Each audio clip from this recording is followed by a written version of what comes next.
Giant gave a roar of pain and jumped high in the air. He dropped the soldier and made a grab for his ankle. The BFG, knowing what a coward the flesh-lamb beater was, saw his chance. "You was bitten by a snake," he shouted. I see it biting you. It was a frightsome, poisonous viper. It was a deadly dangerous screamed Viper. "Save our souls!" bellowed the flesh-lamb beater. "Sound the trumpets! I is bitten by a septicus venomous vine screamed Viper." He flopped to the ground and sat there, howling his head off and clenching his ankle with both hands. His fingers felt the brush. "The teeth of the deadly viper is still sticking into me," he yelled. "I is feeling the teeth sticking into my anklet." The BFG saw his second chance. "We must be getting those viper's teeth out at once," he cried. "Otherwise you is deader than duck soup. I is helping you." The BFG knelt down beside the flesh-lamb beater. "You must grab your anklet very tight with both hands," he uttered. "That will stop the poisonous juices from the venomous viper going up your leg and into your heart." The flesh-lamb beater grabbed his ankle with both hands. "Now close your eyes and grittle your teeth and look up to heaven, and say your prayers while I is taking out the teeth of the vennomous viper," the BFG said. The terrified flesh-lamb beater did exactly as he was told. The BFG signaled for some rope. The soldier rushed over to him, with both the flesh-lamb beater's hands gripping his ankle. It was a simple matter for the BFG to tie the ankles and hands together with a tight knot. "I's pulling the frightsome viper's teeth," the BFG said as he pulled at the knot tight.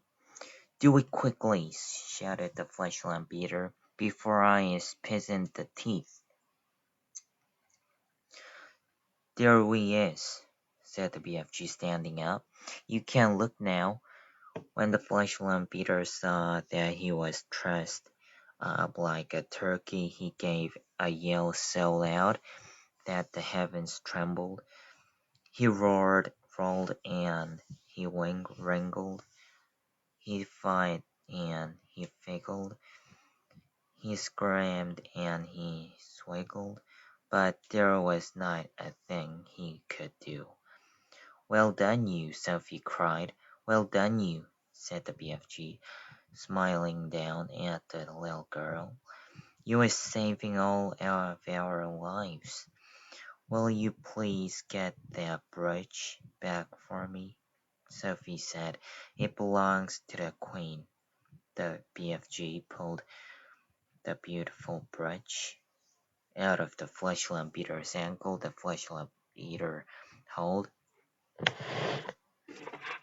The BFG wiped a pen and handed it back to Sophie. Curiously, not one of the other 8 snoring giants had woken up during this semazzle. "When you is only sleeping 1 or 2 hours a day, you is sleeping extra dumbly deep," the BFG explained.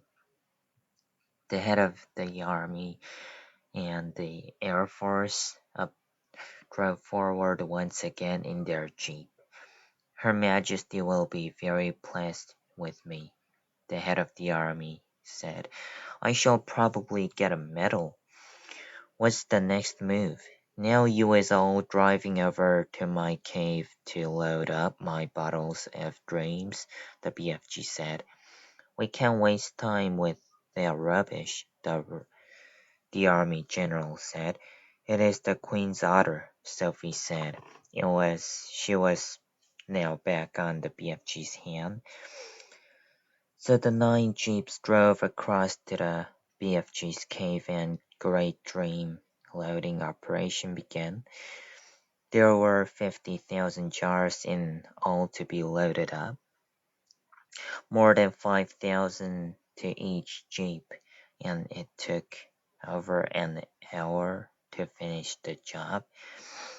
While the soldiers were loading the dreams, the BFG and Sophie disappeared over the mountains on a mysterious errand.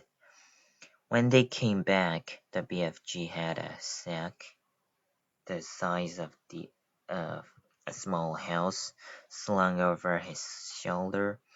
What's that you've got in there? The head of the army demanded to know. Curiously, is killing the rat, the BFG said, and he turned away from the silly man. When he was sure that all his precious dreams had been safely loaded onto the jeeps, the BFG said. Now he's driving back to the belly poppers and picking up the frightsome giants.